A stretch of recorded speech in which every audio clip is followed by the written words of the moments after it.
Welcome to the channel. Hit subscribe and dive into stories that'll stay with you long after the video ends. Let's begin. The laughter hit first, sharp slicing through the cafeteria's midday hum like a blade through silk.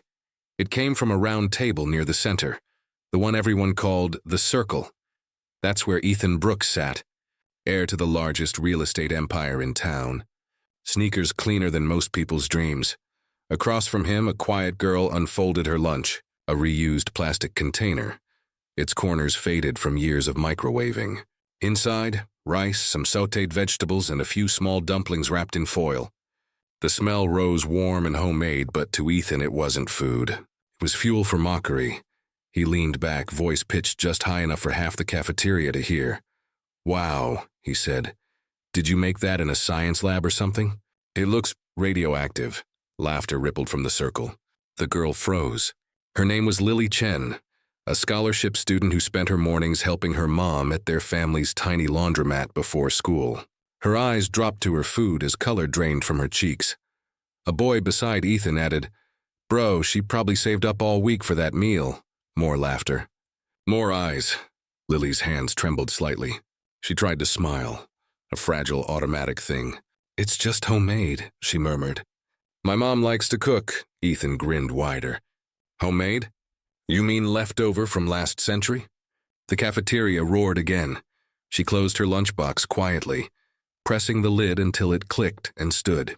"Excuse me," she said softly. But her voice was barely audible. She walked away through the laughter, steps small and stiff. Like she was holding herself together one breath at a time, Ethan watched her go, triumphant in that cruel, stupid way some teens feel when everyone's looking. He didn't notice the cafeteria monitor watching him from the doorway, or the phone recording a snippet from a nearby table. Minutes later, the bell rang. The crowd dispersed, noise fading to hallway chatter. But one person didn't move, an older janitor sweeping near the trash bins. He'd seen it all.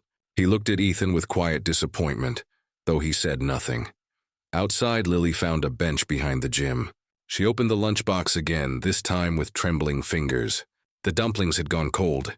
She took one small bite, swallowed, then stopped. A tear landed on the lid. Inside the school, Ethan's friends were already replaying the video on their phones, laughing again. "Dude, you're savage," one said. Ethan shrugged, though a flicker of guilt crossed his face. "It was just a joke," he muttered. But even as he said it, something in him shifted, a faint unease he couldn't quite name. That night, when he got home, his father was waiting at the dinner table, phone in hand, screen glowing with a familiar scene from the cafeteria. "Ethan," he said quietly, eyes heavy, voice low, "we need to talk." And in that moment, silence filled the Brooks mansion like a storm about to break. Ethan froze at the doorway. His father, Richard Brooks, rarely looked angry. Disappointed? Maybe. Busy? Always. But this was different. His eyes were dark, steady, the kind that pinned you in place without a single word. Ethan tried a weak smile. "Dad, it was just a sit." The word landed like a commandment. Ethan obeyed. The mansion's dining room felt cavernous, polished floors, glass walls framing a view of their manicured garden. It was all too perfect, too clean. But the phone on the table broke that illusion. The screen replayed his voice, his laughter, his cruelty. Richard pressed pause. "Tell me," he said, "what did you see when you looked at that girl?" Ethan hesitated. "I don't know, just... she brought weird food." Everyone laughed. "Everyone followed you," Richard said. "That's not laughter, son. That's cowardice dressed as confidence." The silence stretched, heavy and unforgiving. Ethan shifted in his seat. "I didn't mean to." "But you did," his father interrupted. "And now that video's everywhere." Ethan's stomach dropped. "Everywhere?"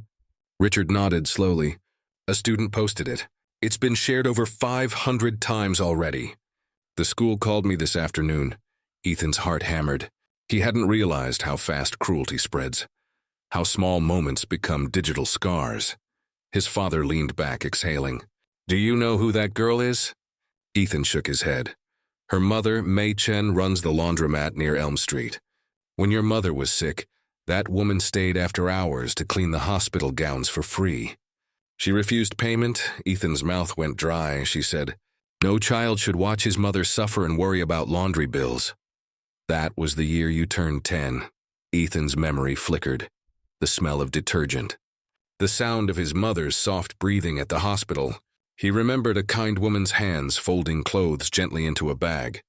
He'd never known her name. Now the shame hit hard. "I didn't know," he whispered. "You didn't ask," Richard said, voice low. "You mocked the daughter of a woman who once helped us when no one else did." Ethan stared down at the gleaming table, his reflection fractured in the polished surface. "What happens now?"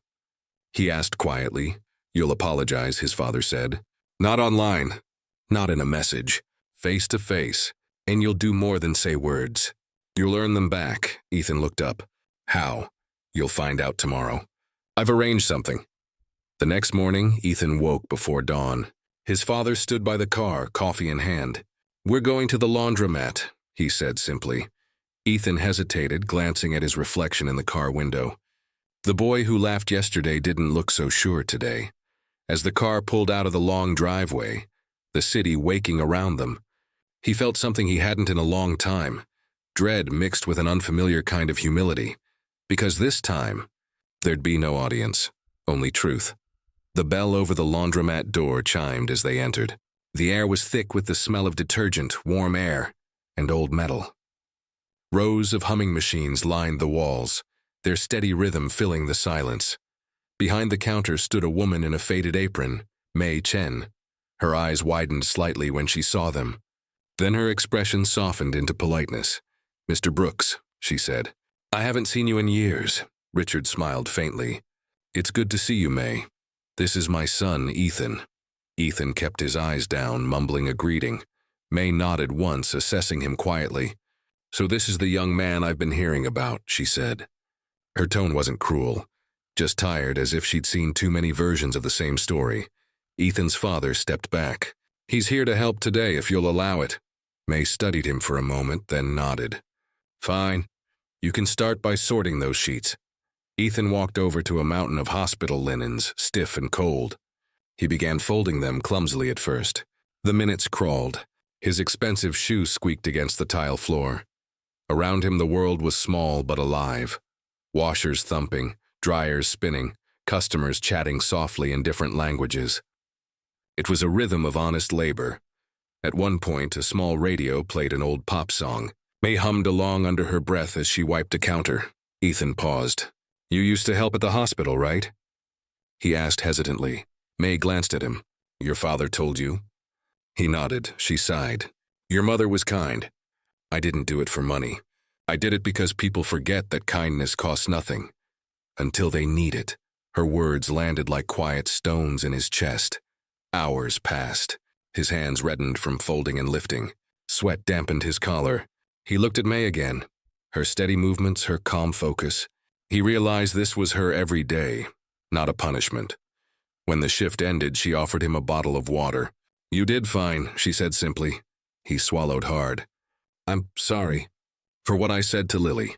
May looked at him, eyes unreadable. "Don't tell me," she said. "Tell her."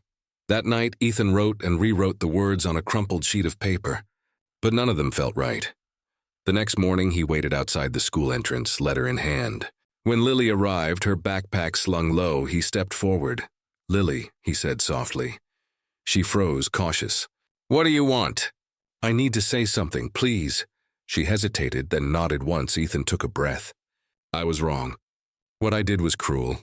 You didn't deserve that. Your mom, she helped my family once, and I didn't even know." "I'm sorry." For a long time, Lily said nothing.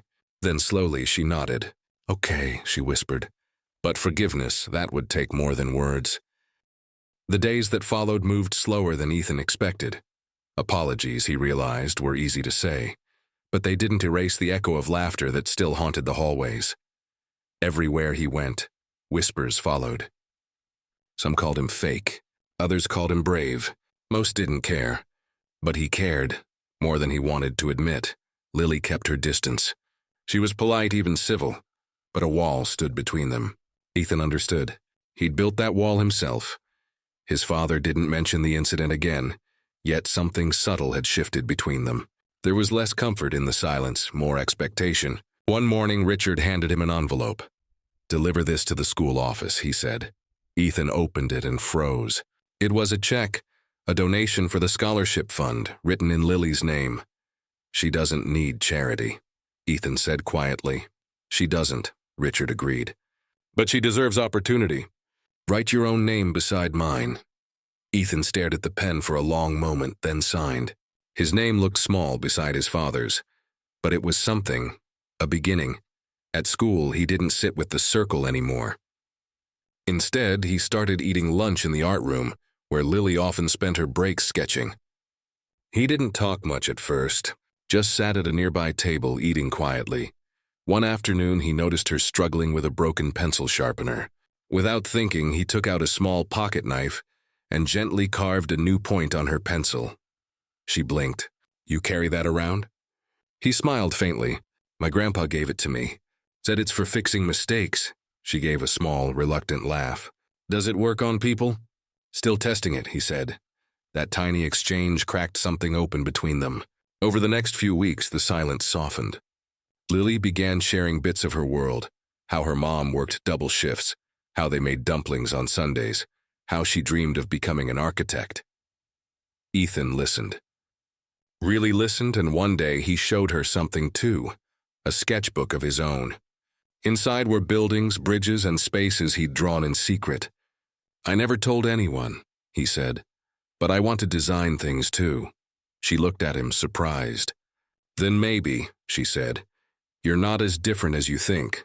Still, the past didn't vanish. It waited in the corners, quiet but present. One afternoon, Ethan overheard two of his old friends joking about Lily again near the lockers. The same lazy cruelty, the same laughter. This time, he didn't walk away. He stepped forward. "Enough," he said firmly. "You don't know her," they laughed. "What, you her bodyguard now?" Ethan met their eyes. "No, just someone who's done being like you." The silence that followed was sharper than any insult. They muttered something under their breath and walked off. Lily had seen everything. She didn't say a word, but when their eyes met, she gave a small nod. It wasn't forgiveness, not yet. But it was trust, the kind that grows slowly, like light after a storm. Later that evening, Ethan found his father waiting again. "How was school?" Richard asked.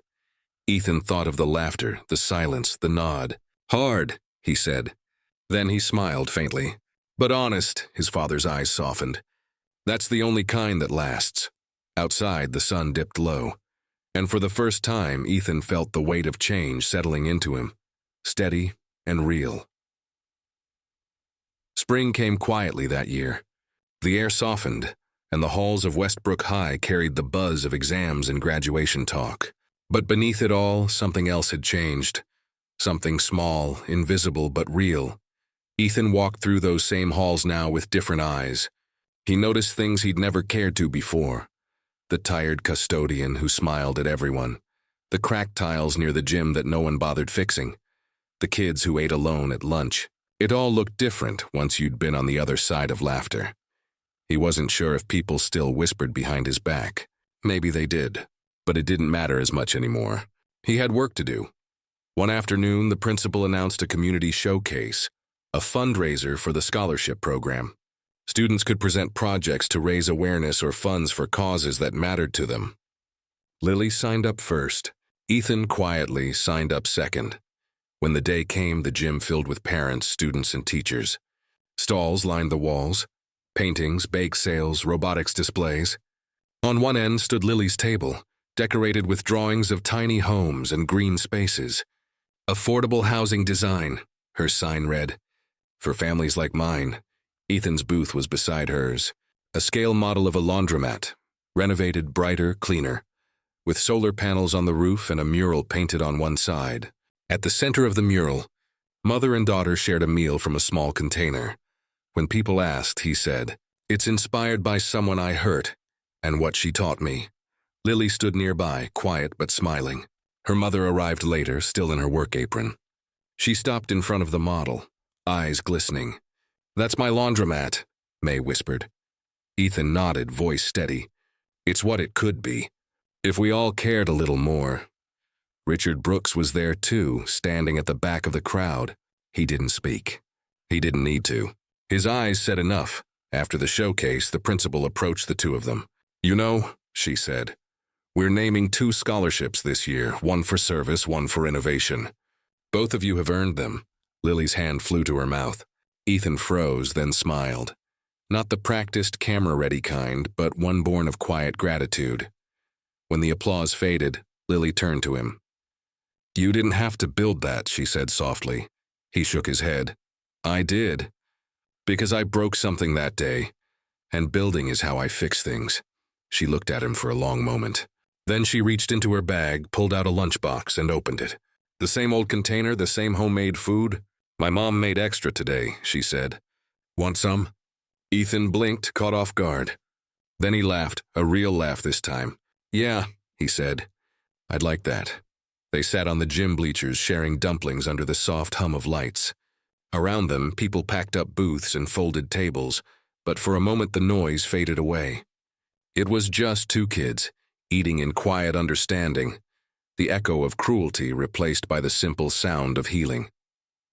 Outside, evening rolled in, brushing gold against the windows.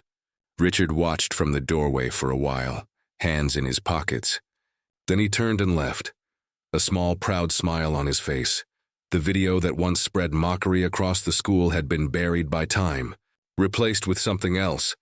A story whispered in the halls about change, about empathy, about how one cruel moment can bloom into something good when faced with truth. And somewhere in the distance, as the last bell rang, Ethan Brooks walked home past the laundromat on Elm Street, where the light still glowed warm against the dusk, and a hand-painted sign in the window read simply, "Kindness, wash daily." Thanks for watching. Subscribe and visit the channel for more real-life stories.